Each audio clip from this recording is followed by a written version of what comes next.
What's up, dogs? I finally got my hands on the GoPro Max Lens Mod.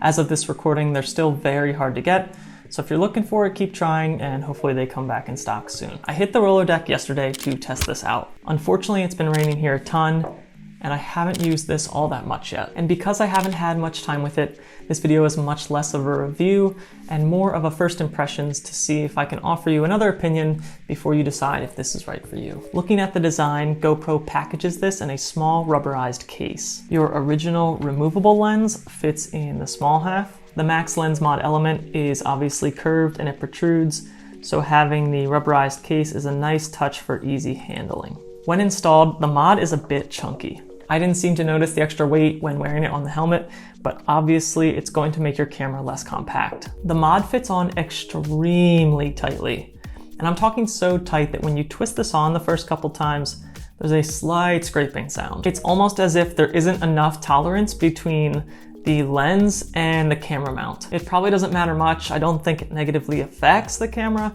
but it's not exactly what you want when you go out and spend $100 on something. Once you have the mod physically installed, you need to go in camera and make sure that you enable the Max Lens mode. From there, you're good to go and you can select which frame rate you want to use. Just kidding. There's only one option there, and that's 2.7K 60 frames per second. That's it. The resolution is fine. You can scale 2.7K up or down depending on what you're doing, and that's fine for GoPro footage.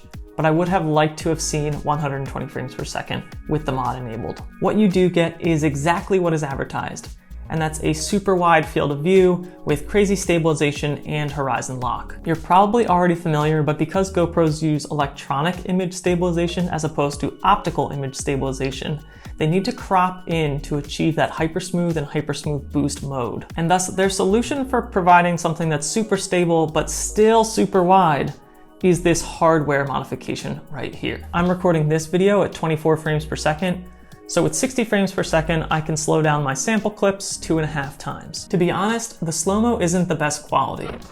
It's a bit jittery and seems blurry at times.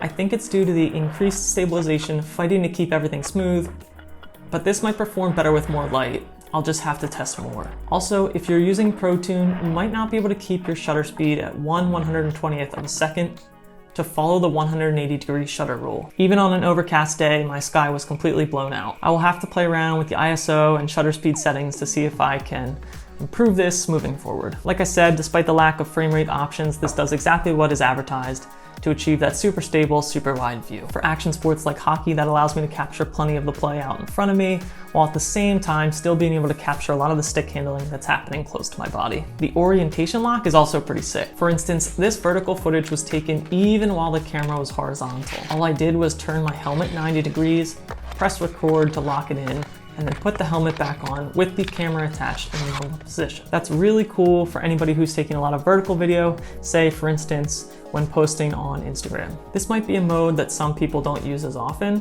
but this mod is also great for hyperlapses. This is a test from this morning with the camera mounted on top of my windshield. Even though the camera is sitting crooked, the horizon lock cleans that right up.